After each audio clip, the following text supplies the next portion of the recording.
भाजपचे नेते प्रवीण दरेकर आपल्यासोबत जोडले गेले. प्रवीणजी, राज ठाकरे यांनी असं म्हटलं की इंजिन सोडून दुसऱ्या चिन्हावर लढण्याचा प्रस्ताव होता. कमळ चिन्हावर लढण्याचा प्रस्ताव होता की धनुष्यबाण? मी आपली आता बातमी ऐकत होतो की जे काय सगळं सांगताय ते सूत्रांच्या माहितीनुसार.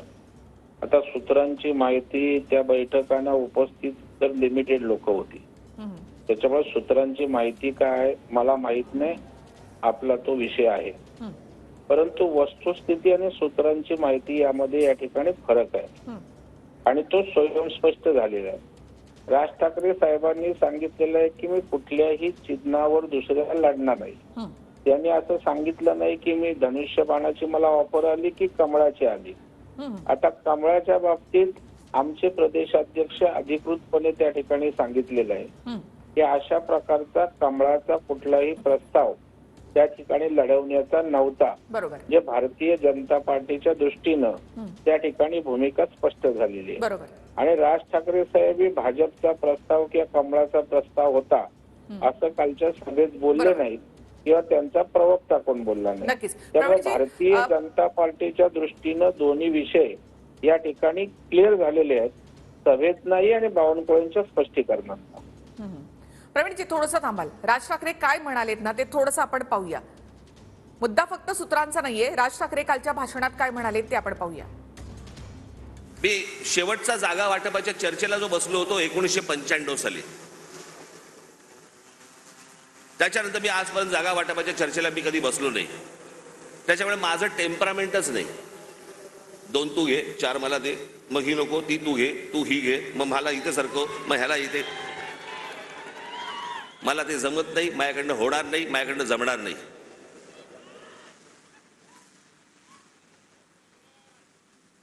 मग मला सांगितलं आमच्या निशाणीवरती लढा. हे रेल्वे इंजिन आहे ना, हे तुमच्या कष्टाने कमवलेलं चिन्ह आहे. माझ्याकडे आयतं आलेलं नाही, सहज आलंय चिन्ह म्हणून आता मी त्याच्यावरती लढवायचं अजिबात नाही.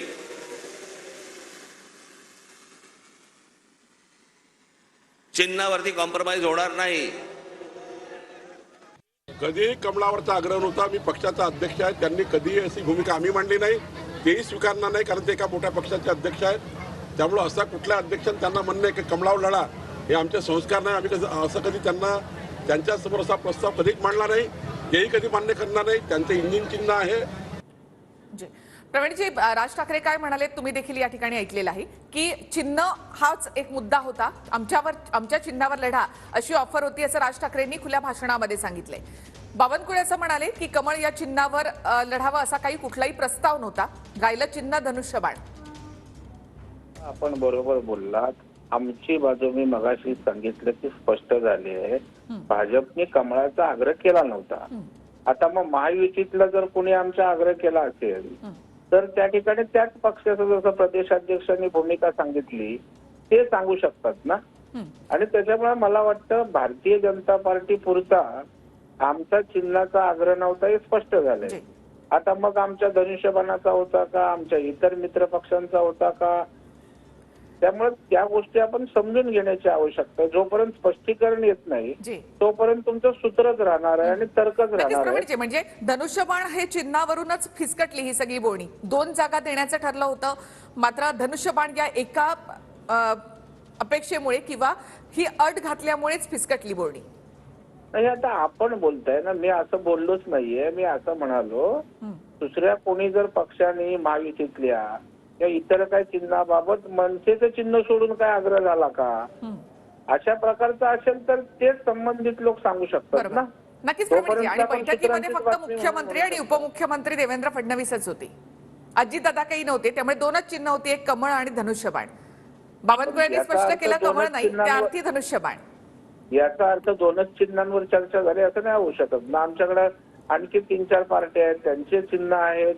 परंतु याच्यात विषय असा आहे की राज ठाकरे साहेबांनी आपल्या चिन्हाशिवाय दुसरं चिन्ह घेणार नाही. आता धनुष्य होता की कमळ होतं, कमळाचं तर भूमिका स्पष्ट झाली. त्याच्यामुळे काय आहे ना, त्यांची भूमिका एवढीच आहे की मी माझ्या पक्षाचं चिन्ह सोडून मी दुसऱ्या चिन्हावर लढणार नाही. आता तुम्ही शोध घ्या, तुम्हाला जर आवश्यकता वाटली, तुमचं सूत्र खरं आहे तर त्या ठिकाणी तो आपला विषय आहे ना, आमच्या पुरता विषय स्पष्ट झालेला आहे. नक्कीच. धन्यवाद प्रवीणजी.